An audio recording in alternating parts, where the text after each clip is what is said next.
ABP news आपको रखे आगे। नमस्कार, एबीपी न्यूज पर हाजिर हूं मैं रुमाना इसार खान। आज सियासत का सुपर शनिवार है। देश के अलग अलग राज्यों में आज जबरदस्त सियासी हलचल है। सबसे बड़ी गहमा गहमी पश्चिम बंगाल में है। नेताजी सुभाष चंद्र बोस की 125वीं जयंती के मौके पर आज पीएम मोदी कोलकाता में रहेंगे और कई कार्यक्रमों में शिरकत करेंगे। बीजेपी आज के दिन को, केंद्र सरकार आज के दिन को पराक्रम दिवस के तौर पर मना रही है। वहीं टीएमसी ने इसे देश नायक दिवस का नाम दिया है। मतलब बंगाल सरकार देश नायक दिवस मना रही है। कोलकाता में मुख्यमंत्री ममता बनर्जी नेताजी के नाम पर पदयात्रा निकालेंगी। गृहमंत्री अमित शाह आज असम के दौरे पर हैं। वहीं राहुल गांधी तमिलनाडु के कोयम्बटूर में रहेंगे।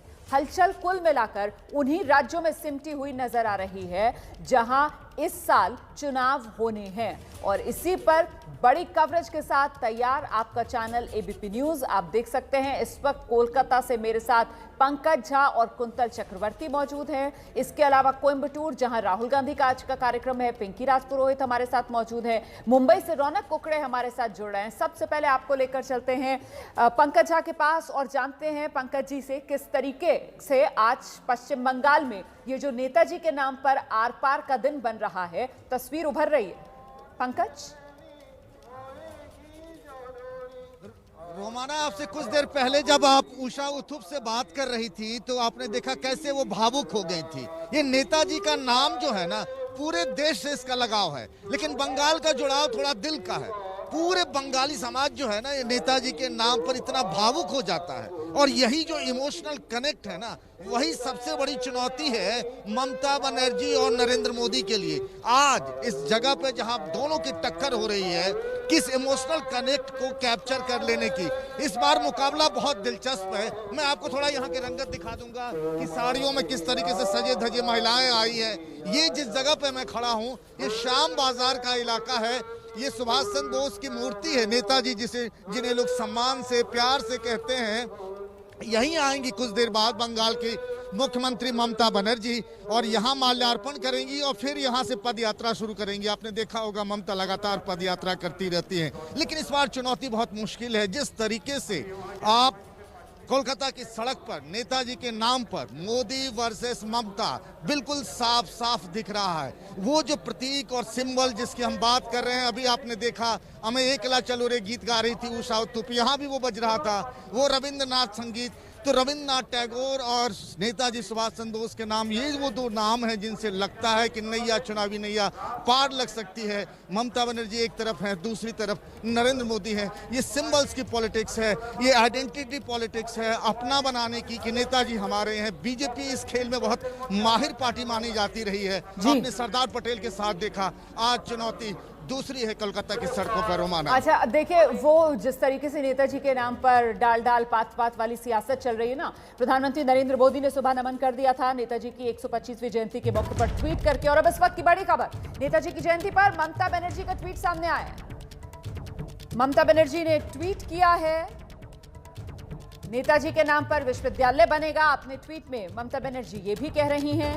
जयंती पर ममता बनर्जी का ट्वीट जिसमें ममता बनर्जी कह रही हैं कि राजरहाट में नेताजी का स्मारक बनाया जाएगा, नेताजी के नाम पर विश्वविद्यालय बनेगा। मतलब बड़ी बड़ी घोषणाएं नेताजी के नाम पर जो राज्य सरकार की तरफ से भी की जा रही हैं। हम सीधे रुक करते हैं, कुंतल चक्रवर्ती इस वक्त हमारे साथ मौजूद है। कुंतल, मतलब कुल मिलाकर जिसका जिक्र पंकज भी कर रहे थे कि भावनात्मक तौर पर जो खुद को जितना ज्यादा करीब नेताजी की विचारधारा, नेताजी से दिखा पाएगा, वही कुल मिलाकर नेताजी की विरासत का फायदा ले पाएगा। यही इस वक्त कोशिश चल रही है, क्योंकि अगर केंद्र की तरफ से कई योजनाओं का ऐलान किया जाता है, वहीं दूसरी तरफ राज्य सरकार भी पीछे नहीं रहती है। ममता बनर्जी ने भी ट्वीट में कई ऐलान कर दिए।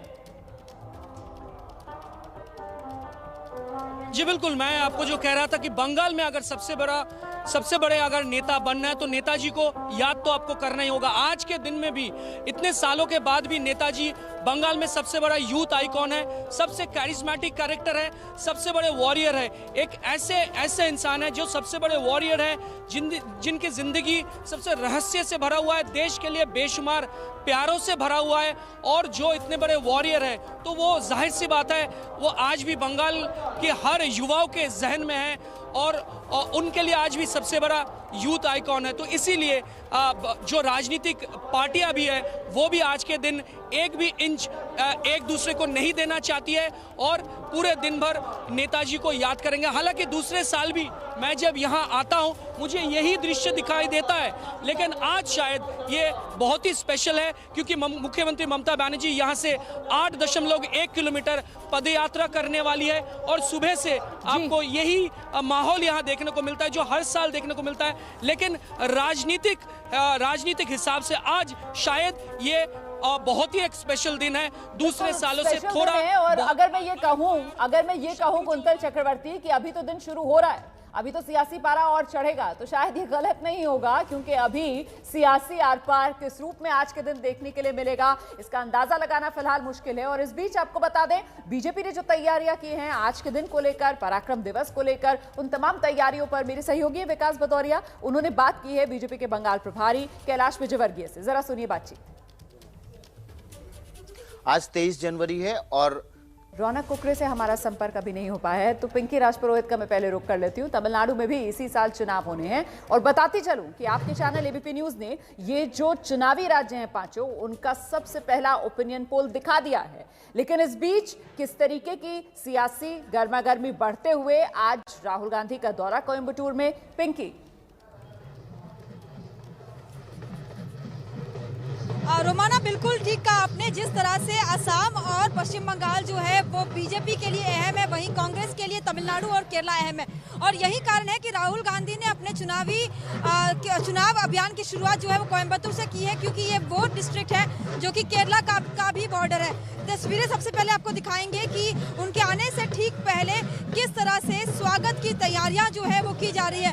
वहीं कोयम्बटूर को चूज करने के पीछे रीजन यही है कि एक और जहां केरल का बॉर्डर है, जहां पर भी चुनाव होने हैं इस साल, तो वहीं दूसरा कारण ये कि एआईएडीएमके का बहुत ही महत्वपूर्ण गढ़ माना जाता है। तो क्या यहाँ पर कांग्रेस और डीएमके जो कि हमेशा गठबंधन में चुनाव लड़ते हैं, क्या वो सेंधमारी कर पाएंगी? क्योंकि इसमें कोई दो राय नहीं कि 2019 के लोकसभा चुनाव में सुपड़ा साफ कर दिया था एआईएडीएमके का। तो इस बार भी क्योंकि राहुल गांधी आज से चुनावी मैदान में उतर रहे हैं तमिलनाडु में, तो निगाहें इसी पर रहेगी कि आखिर किस तरह से एआईएडीएमके पर हमला बोलेंगे, किन किन मुद्दों को लेकर जो है एआईएडीएमके को कटघरे में खड़ा करेंगे। उससे पहले उनके आगमन से पहले जो तमाम तैयारियां यहाँ पर की जा चुकी है, जहाँ पर तमिल कल्चर से उनका जो स्वागत है वो किया जाएगा। जी रोमाना, बिल्कुल, ये रंग बिरंगी सी तस्वीरें, रंगीन तस्वीरें जो नजर आ रही हैं हमें, मैं लौटूंगी आपके पास। और साथ ही आप देख सकते हैं रौनक कुकरे अब मुंबई से हमारे साथ जुड़ गए हैं। बस छोटे से ब्रेक के बाद रौनक के पास भी आपको लिए चलेंगे, रहिए हमारे साथ। और इस बार जब जयंती पड़ रही है तो समझना होगा आपको इस बात को कि सरकार शिवसेना की और मुख्यमंत्री खुद ठाकरे परिवार का। ऐसे में रौनक कुकरे, क्या तैयारियां मुंबई में बाला साहेब की जयंती के लिए? देखिए रोमाना, मैं आपको बताना चाहूँगा कि शिवसेना के संस्थापक बाला साहब ठाकरे की आज जयंती का मौका, और इस मौके पर उनका पहला पुतला जो है वो मुंबई के कुलाबा इलाके में लगाया जा रहा है बीएमसी की ओर से। लेकिन इसको लेकर भी विवाद जो है वो हो गया है। मुख्य तौर पर जो स्थानिक कुलाबा के लोग हैं और अपली मुंबई नाम का जो एनजीओ है उसने इस पुतले को यहाँ लगाने को लेकर अपना विरोध जो है वो दर्ज कराया है। रिटायर एडमिरल श्री राव का उन्होंने हमें जानकारी दी है कि हमारा विरोध जो है वो राजनीतिक नहीं है, लेकिन सुप्रीम कोर्ट ने 2013 में एक ऑर्डर पास किया था जिसमें कहा था कि अगर कोई ऐसी सड़क है जहां पर काफ़ी हैवी ट्रैफिक होता है तो वहां पे इस तरह के पुतले लगाने को लेकर मनाही होगी। लेकिन बावजूद इसके आज बाला साहब ठाकरे का पुतला जो है बीएमसी की ओर से लगाया जा रहा है। उद्धव ठाकरे इसका उद्घाटन चलिए, तो हमारी नजर बनी हुई है, आप रहिएगा हमारे साथ रौनक कुकरे। तो बाला साहेब ठाकरे की जयंती के मौके पर उनकी प्रतिमा को लगाने को लेकर ये जो पूरा विवाद जिसका जिक्र यहाँ पर रौनक कुकरे कर रहे थे।